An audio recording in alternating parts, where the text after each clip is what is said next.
On the day of the Human-Demon Peace Conference, inside the Demon Queen's castle, a small monster hides and cries. Meanwhile, the Demon Queen lies in her own blood, questioning a man about why they betrayed her when she believed they had accepted the peace treaty. The man mocks her, asking if she truly thought humans and demons could coexist peacefully. Angered by his words, the Demon Queen unleashes her power, calling them cowards. She leaps toward the man, preparing to attack. But before she can strike, a woman appears behind her. The Demon Queen turns, but it's too late. The woman stabs her in the chest. The woman taunts the Demon Queen, boasting about finding a poison that even she couldn't resist.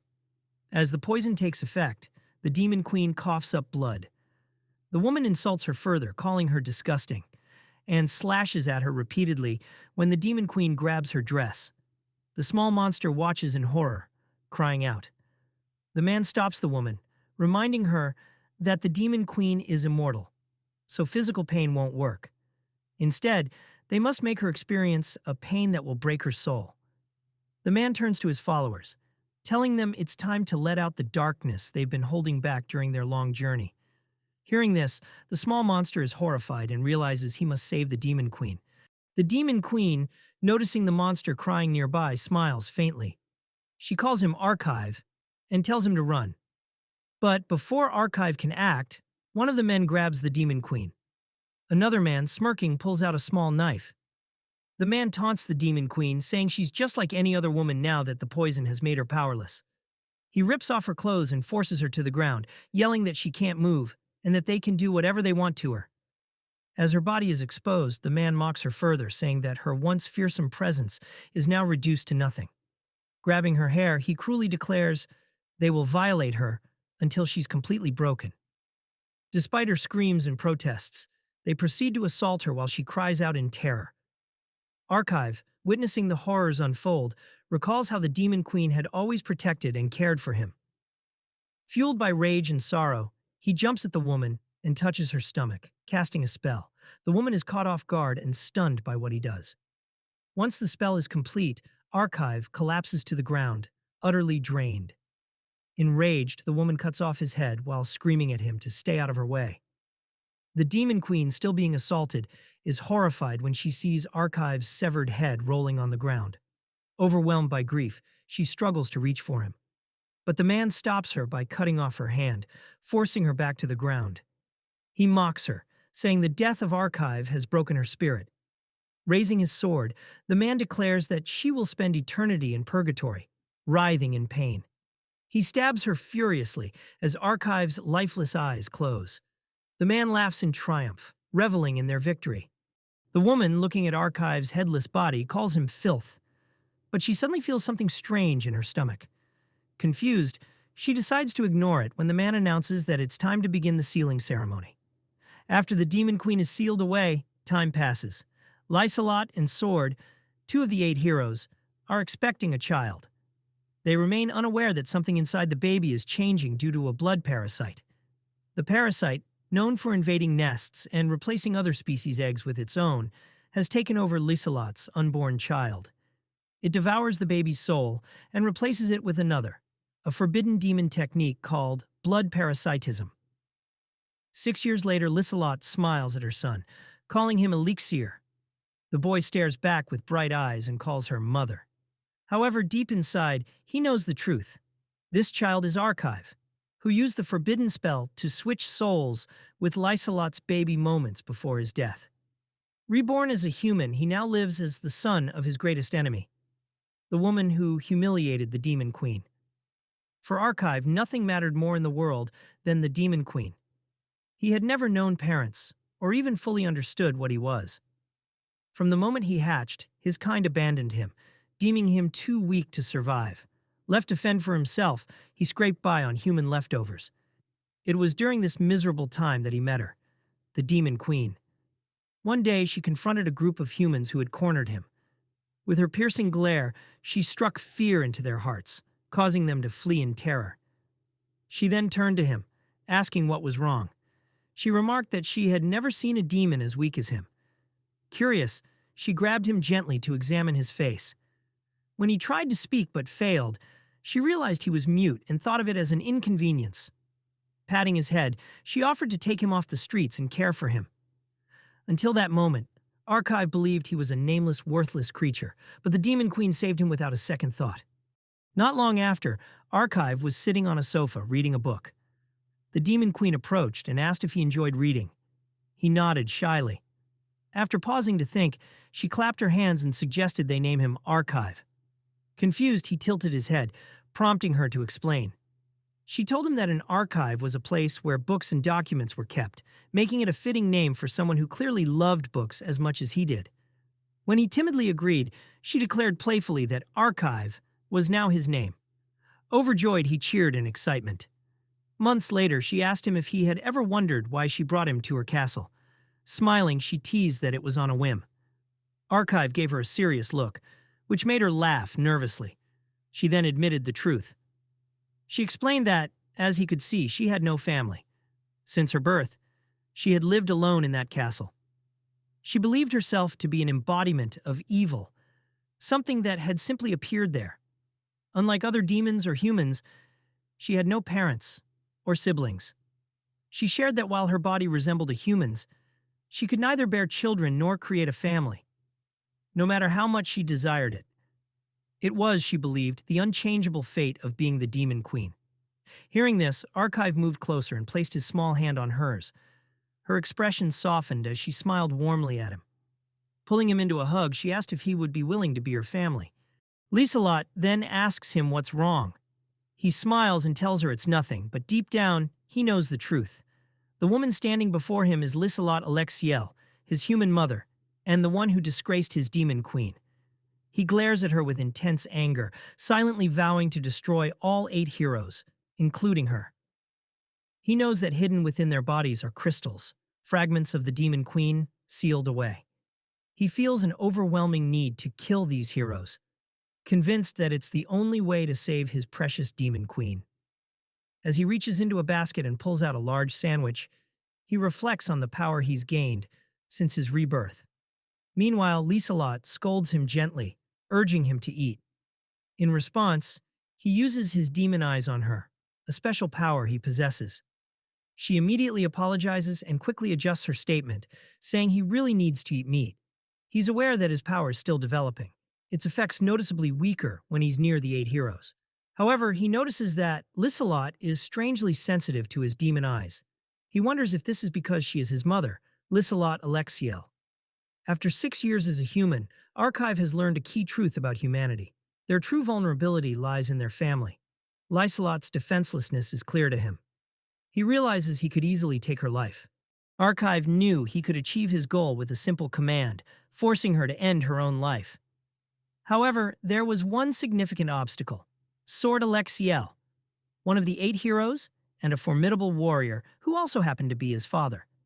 Archive's mind wandered to a memory of Sword, vividly recalling his father's utter disdain for anyone associated with demons. He remembered the scorn and contempt in Sword's voice as he hurled cruel words and threats at the Demon Queen, a testament to his lack of empathy or respect. Archive was painfully aware that Sword held no affection for him, his own son. This reality reminded Archive that, despite the strength of his demonic powers, he still wasn't a match for Sword. He suspected that Sword's sheer willpower alone could nullify the effects of his demon eyes. But Archive had a plan, a way to bring Sword to his knees. He decided to target Lieselot, intending to use her against Sword. By turning the hero against the person he loved most, Archive envisioned a clear path to vengeance, one fueled by deep-seated hatred and his longing to free the Demon Queen. Later, Sword lashed out at Lieselot, shouting that he simply couldn't love their son. Calmly, she questioned him, reminding him of how he had always expressed a desire for a boy. Sword retorted that Elixir didn't show affection. He never hugged him, barely spoke to him, and never smiled. Lieselot tried to explain, saying it was because Sword hadn't opened his heart to the boy, oblivious to the fact that Elixir was listening to their conversation from just outside the room. Sword confessed that he had tried to be a father to Elixir, but one day he felt a shiver run down his spine when he gazed into those eyes. He described them as something other than human. Enraged, Lieselot shouted that Elixir was their child. Sword muttered in response that Elixir's appearance, his hair, His face bore no resemblance to him, and his eyes reminded him of a demon. Suddenly, Sword felt an intense aura emanating from behind him. When he turned, he saw Liselot glaring at him with fury. He hastily clarified that he wasn't accusing Elixir of being a demon, but Liselot, livid, asked if he was insinuating that she had been unfaithful with a demon. Overcome with disbelief at such an accusation, she ran out of the room in tears, shouting that Sword was the real demon. As she walked down the hall, Elixir, feigning innocence, approached her and asked what was wrong. She embraced him, apologizing and assuring him it was nothing. She suggested they go to his room, and soon after, they were seated inside. When Elixir asked if she had fought with his father, Liselot's eyes filled with tears. Blaming himself, Elixir tearfully told her it was all his fault. She explained that his father simply didn't understand him. Taking advantage of the moment, Elixir used his demon eyes on her, compelling her to reveal her innermost desires. In horror, Liselot admitted that all she wanted was for her family to live happily together. She mentioned her suspicions that Sword was repulsed by their son and possibly seeing other women. Elixir asked if she wanted Sword to love her, to which she confessed that she wished for his love, both as a family member and as a woman. Elixir promised to grant her wish. Under the influence of his demon eyes, Liselot began to see Elixir as Sword. In her altered perception, she welcomed him as he approached, and in a moment of weakness, he entered her body. Soon, she was lying on the bed, moaning under his influence.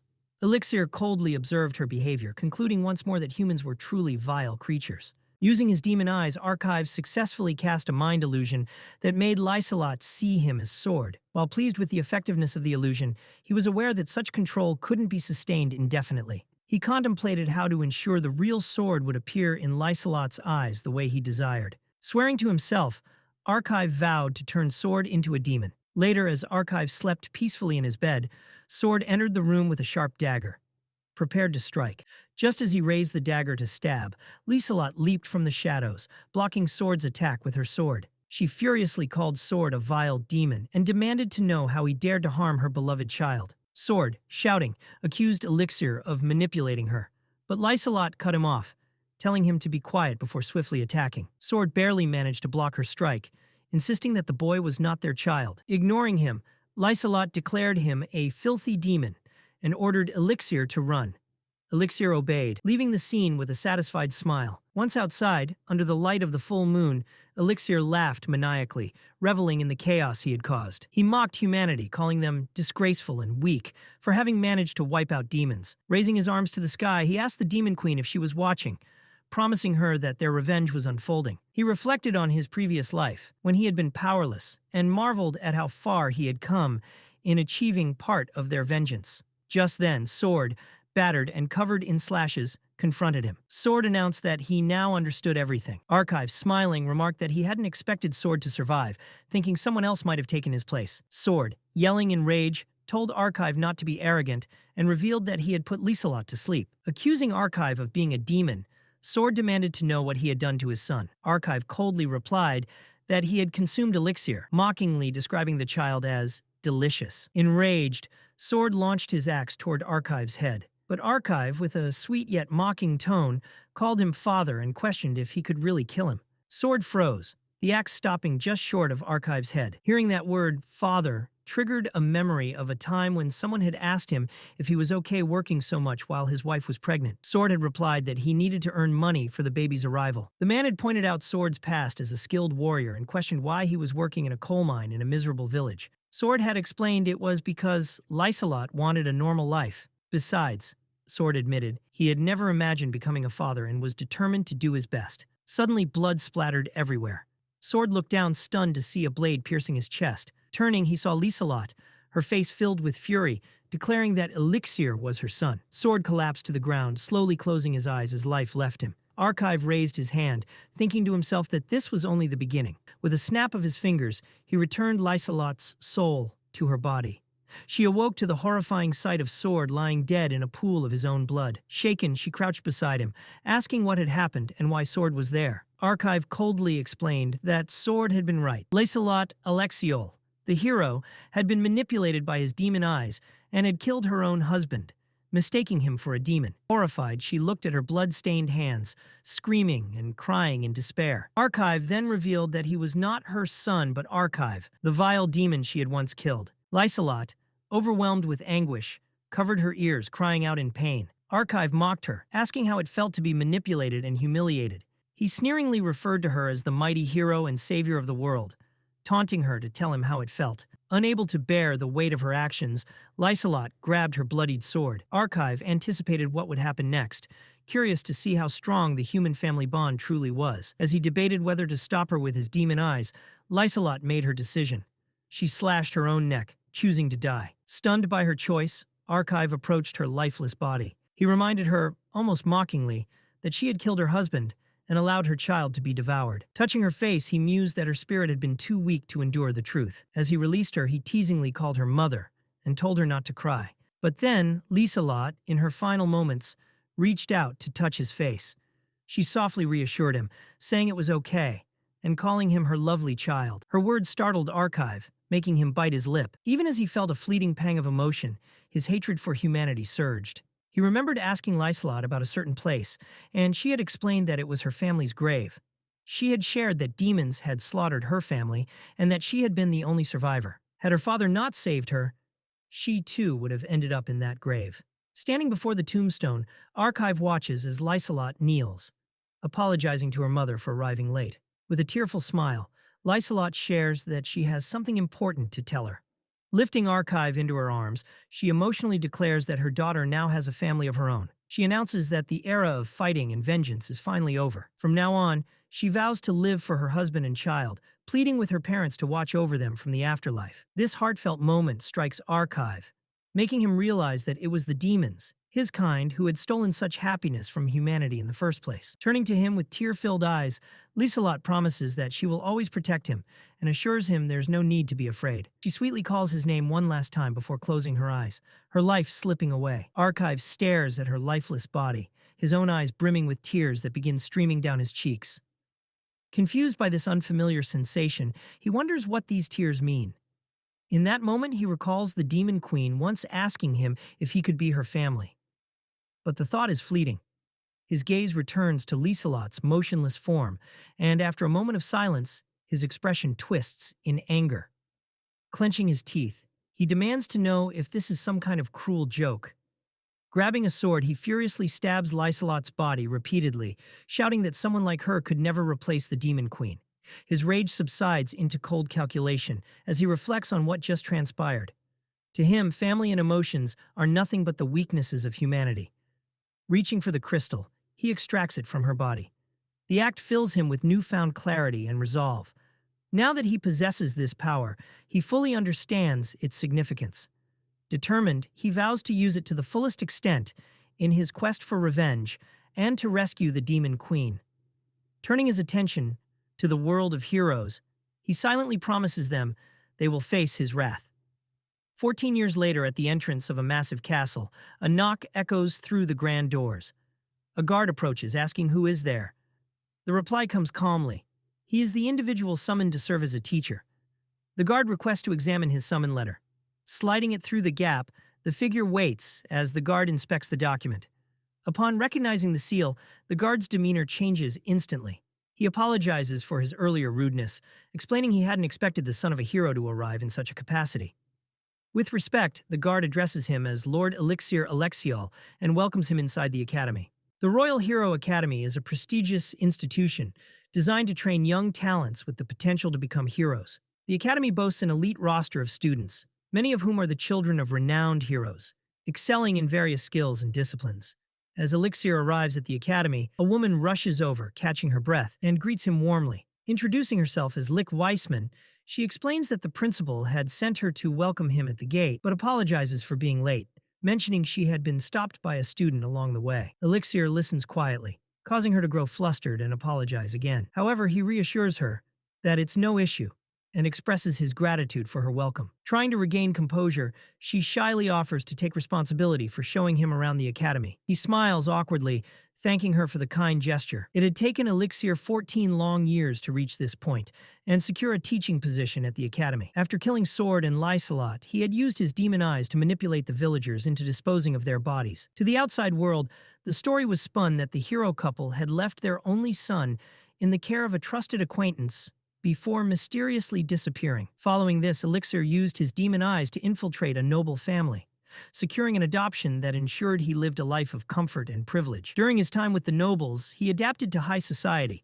learning how to navigate its complexities and integrate seamlessly into human civilization. Reflecting on his journey, Elixir acknowledges that his life as a human has been smooth thus far. However, he never intended to immerse himself in the tranquility and comforts that humans cherish. Instead, he strategically used his status as the son of a hero to join a guild dedicated to hunting down the remnants of the demon army. For Elixir, every action served a singular purpose: to get closer to the heroes. He remained unwavering in his resolve, eliminating demons without hesitation if it furthered his ultimate goal of avenging the Demon Queen. Harnessing the full extent of his power, he incinerated countless demons during his missions. During one such encounter, a demon managed to survive his flames and lunged at him in a desperate attack. Reacting swiftly, Elixir activated his demon eyes, freezing the demon in its tracks. The demon, stunned by the realization of the power before him, recognized it as the infamous Demon Eye. Without hesitation, Elixir retrieved his sword from his inventory,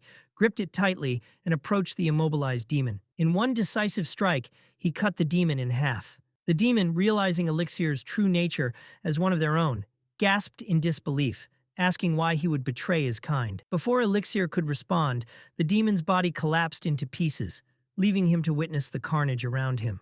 Both demons and humans burning to death in the chaos he had orchestrated. Through his battles and experiences, Elixir came to a sobering realization. His power was still insufficient. The 8 legendary heroes, with their godlike abilities, could obliterate entire strongholds with a single attack. Their speed and might rivaled lightning, and their strength was said to bring down the stars themselves. Understanding the vast gap between him and his enemies, Elixir decided to adapt his plans. With his lineage established and his accomplishments building his reputation, he knew the next step was to climb the social and political ladder within the human world. Elixir knew it was only a matter of time before the regular army approached him with an offer. He recalled a conversation with an old man who had praised his skills, suggesting that someone of his caliber could one day lead the Knights Order of the regular army. When asked if he'd consider a high-ranking position, Elixir had gracefully responded that if given the chance to serve, he had a specific placement in mind. Curious, the old man urged him to elaborate, offering to assist him in achieving his goal. To this, Elixir replied that his lifelong dream had always been to become a teacher. However, his true purpose for joining the Royal Hero Academy was far darker: to manipulate the children of heroes and transform them into his pawns. As he stood among the students, he gazed into their eyes, making them line up obediently. He envisioned the heroes tasting despair as their cherished children turned on them, murdering them in their sleep. Suddenly, his reverie was interrupted when a student bumped into him and fell to the floor.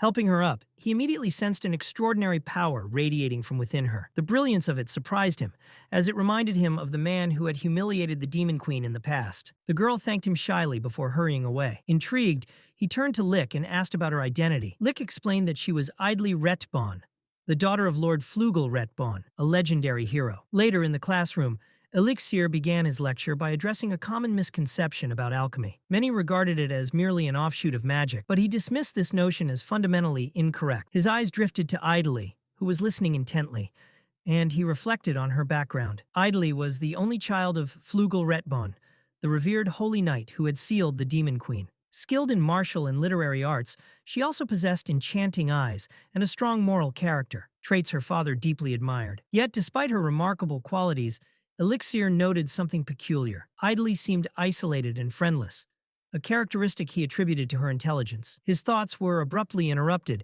when a student loudly declared alchemy to be utterly lame. Annoyed but maintaining his composure, Elixir said that the purpose of the class wasn't just to teach how to make potions or poisons. He explained that alchemy's origins were far more profound than these narrow uses. To make his point, he took a sheet of paper from his notebook and announced that he would challenge their perception of alchemy. Channeling his power into the paper, he swiftly slashed it through the air, slicing the classroom table cleanly in two. The students are shocked at the unexpected display. Elixir then elaborated that he had increased the paper's density and applied a slight vibration using electricity, transforming it into a deadly blade. As the paper fell, he resumed his lecture, explaining that analyzing an object's properties were the essence of alchemy. To conclude, he infused the paper with a green light, causing the bisected table to reassemble seamlessly, as if it had never been damaged. Turning to his students, he asked if they now felt more inclined to learn. The classroom erupted in cheers and praise, with the students marveling at how cool the demonstration had been. Elixir smiled, but inwardly,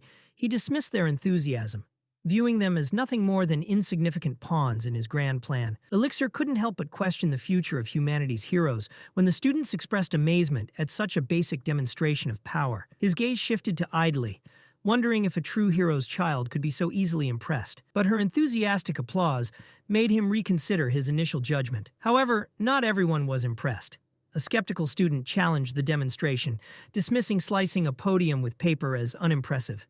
Elixir, his patience waning, decided to test the skeptic's skills. Producing a bottle of water, he handed it to the student, challenging him to transform it into something else. Confidently, the student approached the table, placed his hand over the bottle, and used magic to set it ablaze, boiling the water inside. Panting from the effort, he turned to Elixir for validation. Elixir, however, calmly pointed out that the task was to transmute the water into a different substance, not just change its state. The student defended his actions, claiming that boiling the water was a form of transformation. Elixir corrected him, explaining that the water remained fundamentally the same, and that he had used enchantment magic, not alchemy. The class laughed at the student's mistake, but Elixir reassured him, acknowledging his talent for enchantment magic and encouraging him to learn more. Despite the encouragement, the student brushed off Elixir's hand and returned to his seat.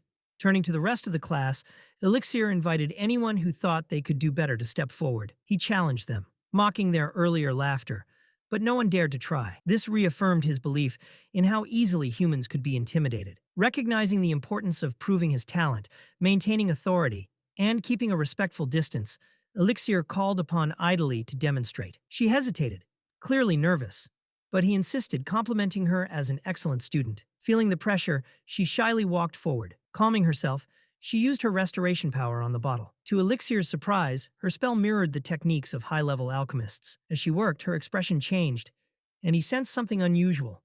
Using his demon eye of clairvoyance, he discovered her body was reacting in a feverish state, particularly in her lower regions.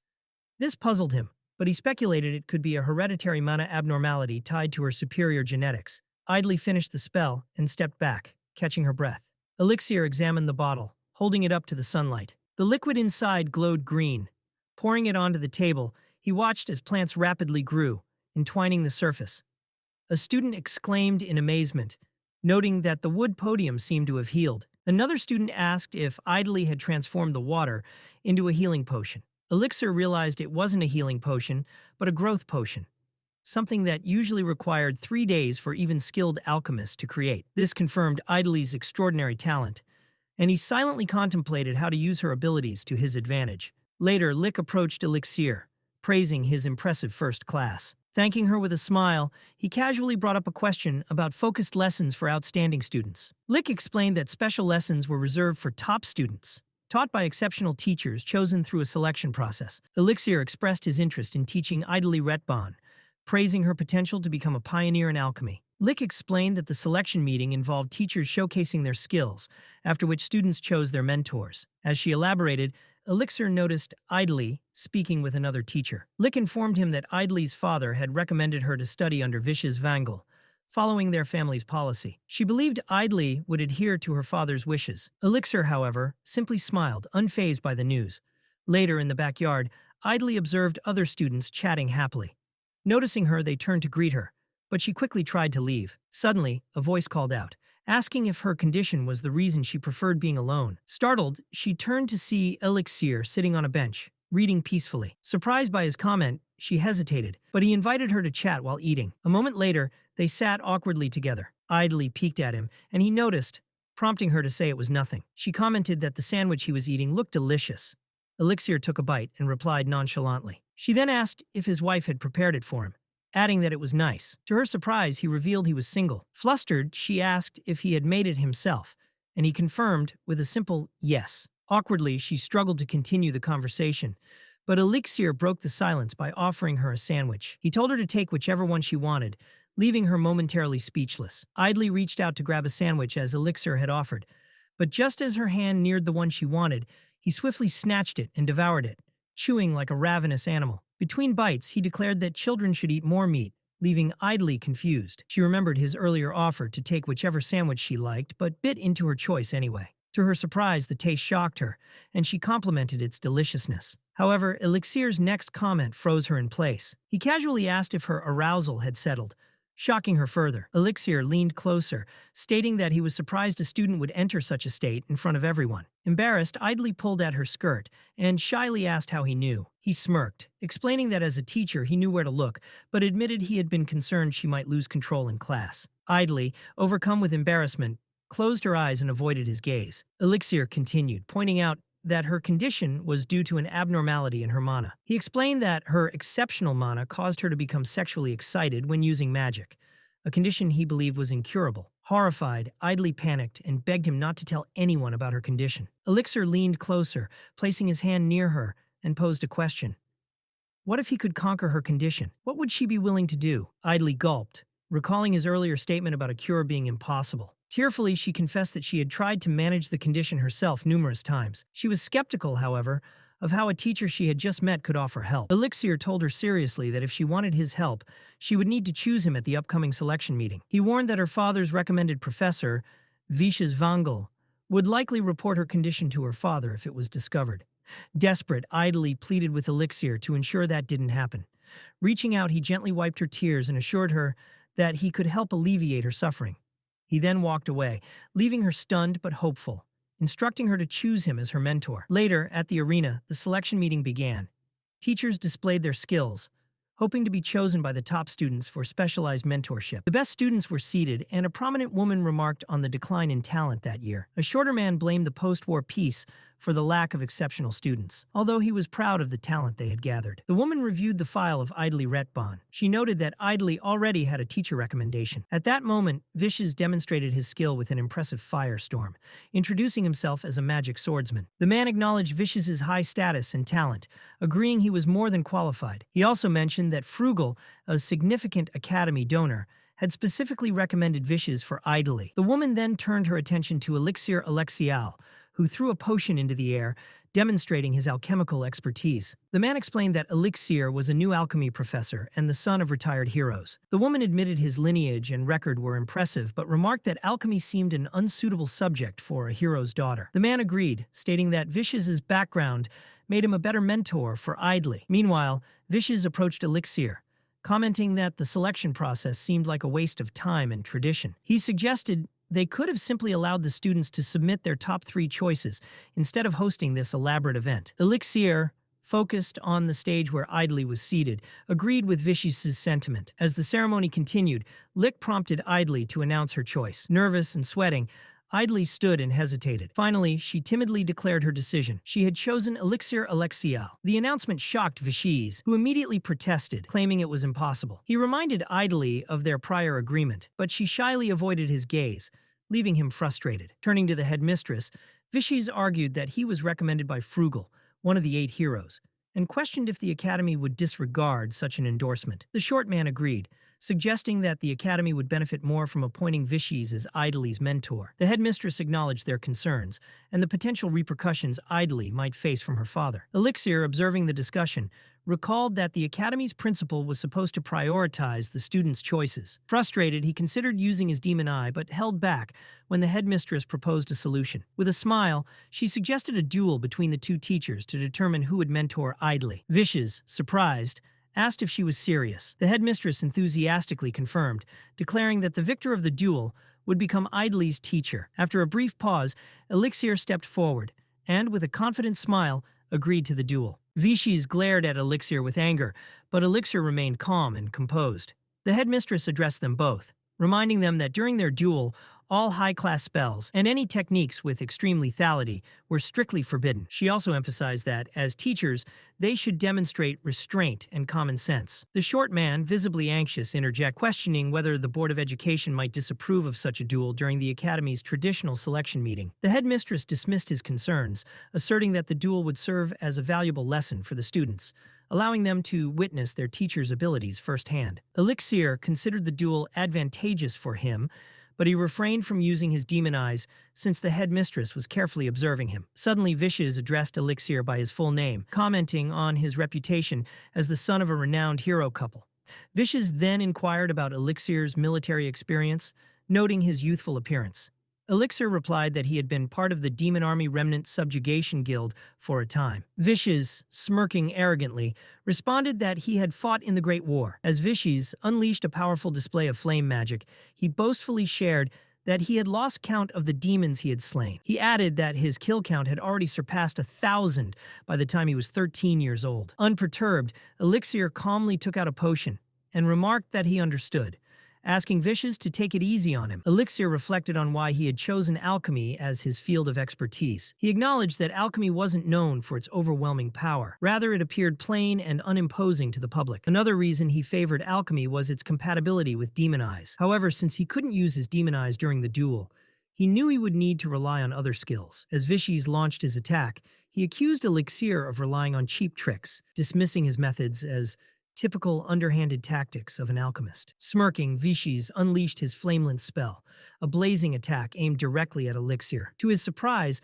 Elixir easily countered the attack, leaving Vicious momentarily stunned. The short man watching the duel asked in disbelief what had just happened, wondering if it was some form of alchemy. The headmistress explained that it wasn't alchemy but a technique called a magic bash. She elaborated that magic bash involved creating a shockwave using one's mana to repel an opponent's spell. While it wasn't technically magic, anyone with even a small amount of mana could perform it. It was incredibly challenging due to the precise timing required. The headmistress, impressed by Elixir's skill, licked her lips and admitted she was starting to like him. Vicious, growing frustrated, launched a series of continuous flame attacks, but Elixir calmly deflected them all using Magic Bash. Infuriated, Vicious declared that it was time to face him in close combat. Charging forward, Vicious attacked Elixir with his sword, intending to overwhelm him. To his astonishment, Elixir blocked the strike, using only his staff. Vicious, unable to believe what had just happened, demanded to know how Elixir had managed to block his attack. Vicious, frustrated,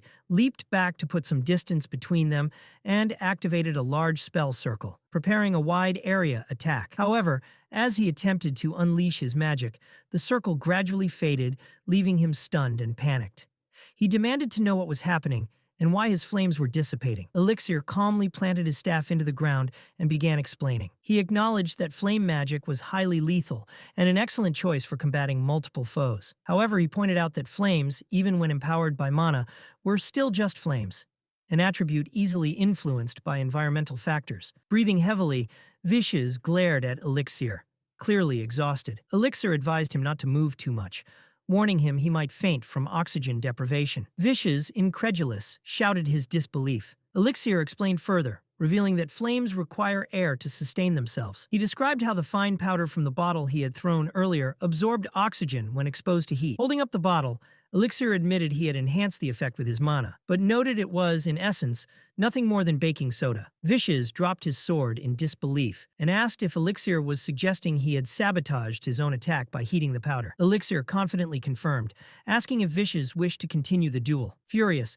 Vicious slammed his hands onto the floor, calling Elixir an amateur and yelling not to mock him. With a roar, Vicious activated a massive magic circle beneath him, its power cracking the ground. Recognizing it as a Grand Fire attribute spell, Elixir braced himself, wondering if Vicious was about to unleash high-class magic. As flames erupted from Vicious's eyes, he unleashed his volcano spell. The floor beneath them melted and intense heat filled the arena. Elixir observed Vicious's strategy, noting that instead of creating flames, he was generating extreme heat to produce molten bedrock. Elixir admitted to himself that the tactic was impressive, but quickly noticed splashes of lava scattering dangerously around the stage. Realizing the potential danger, Elixir activated his Thousand Raya eyes, dashing toward idly with remarkable speed and breaking through the floor as he moved.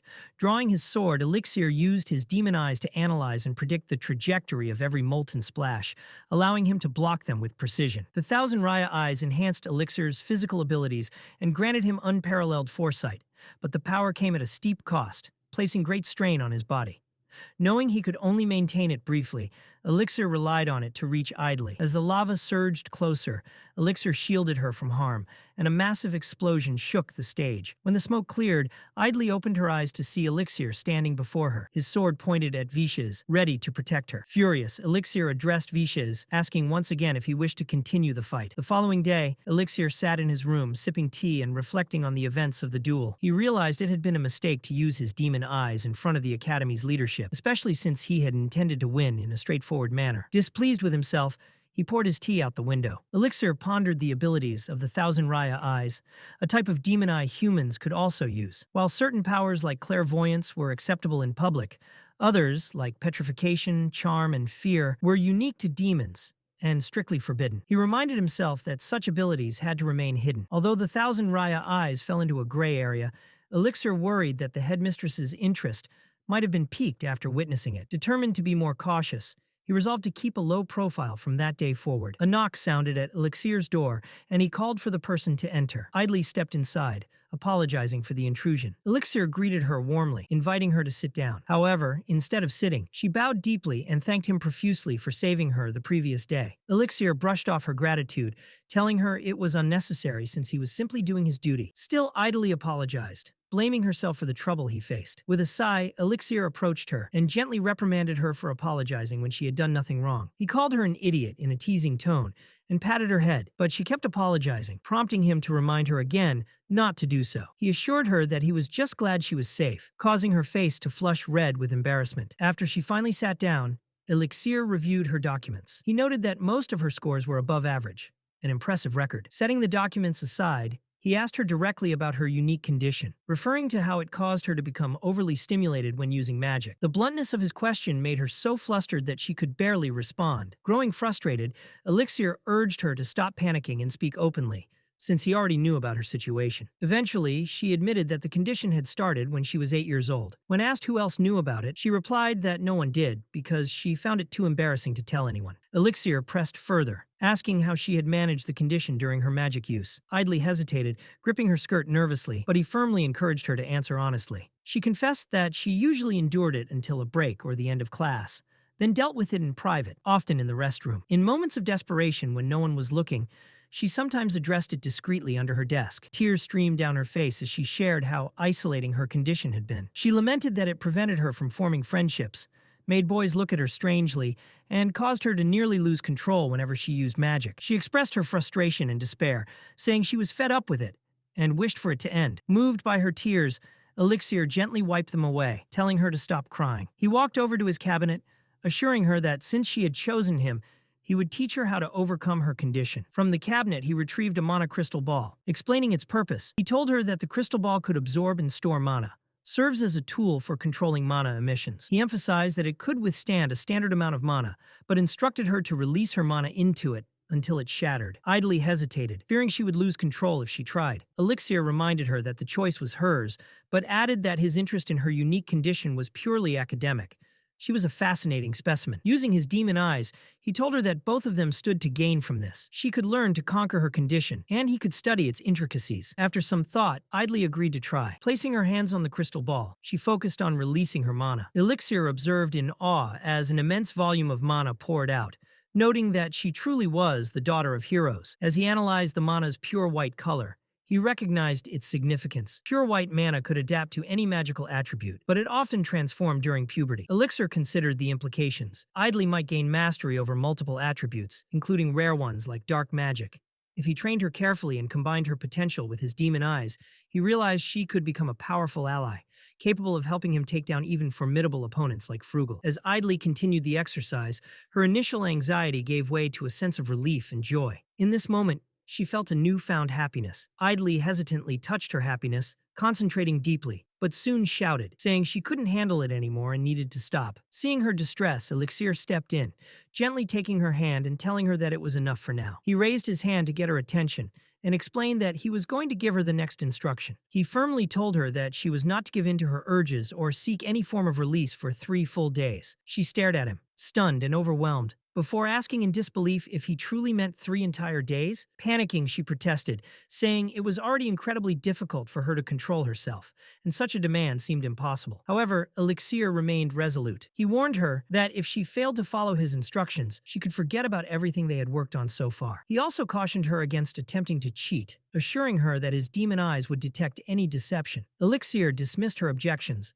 and ordered her to return to her classroom for now, instructing her to prepare to repeat the same exercise tomorrow at the same time. Idly followed Elixir's instructions and left his office. As she walked away, he reflected on her situation. It was clear to him that Idly hadn't yet realized her unique disposition wasn't necessarily a weakness. If approached correctly, it could actually be a source of great potential. However, Elixir purposely withheld the simpler method for her to overcome it, wanting her to rely on him entirely. Feeling disheartened, Idly looked downcast as she walked away. Over the next few days, she wrestled with her impulses, doing her best to adhere to Elixir's instructions and resist giving in to her urges. One day, however, overwhelmed by her struggle, she rushed out of her classroom. Finding herself alone, she prepared to give in, but suddenly recalled Elixir's stern warning. Failing to follow his instructions would mean losing everything they had worked toward. Tears streaming down her face, she stopped herself and collapsed to the floor, sobbing, repeatedly telling herself that she didn't want to live this way anymore. After 3 grueling days of restraint, Idly was called to the front of the classroom by her teacher to solve a problem.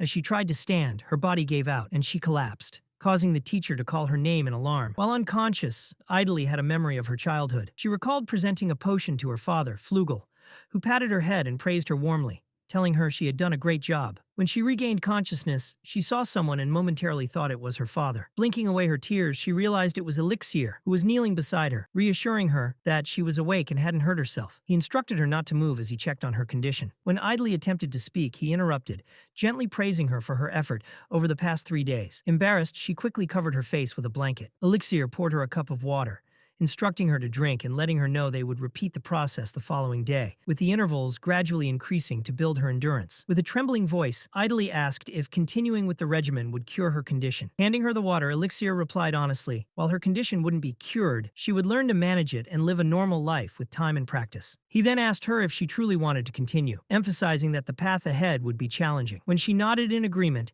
he reassured her that it was enough for now and stood up. Seeing her confused expression, he explained that he would ensure no one disturbed her. Activating his demon eye, Elixir added that she should follow his guidance and trust his methods. Then, without another word, he left the room. After Elixir left, Idly succumbed to her impulses and indulged in the release she had been resisting. Overwhelmed by the sensation, she exclaimed how incredible it felt. Outside the clinic, Elixir glanced at his watch, satisfied with his plan. He had used a subdued form of his demonized charm to temporarily lift her inhibitions and suppress her feelings of shame, unlike a more forceful use of his abilities. This subtle approach allowed him to plant a suggestion in her mind without completely overriding her will. The suggestion created a psychological dependency, subtly making Idly feel that she couldn't experience true happiness unless Elixir was involved. Several days later, in her classroom, Idly reflected on her progress. It had been 5 days since her last breakdown, and though she still felt overwhelmed by the intensity of her urges, she was surprised at her ability to endure them. Despite her progress,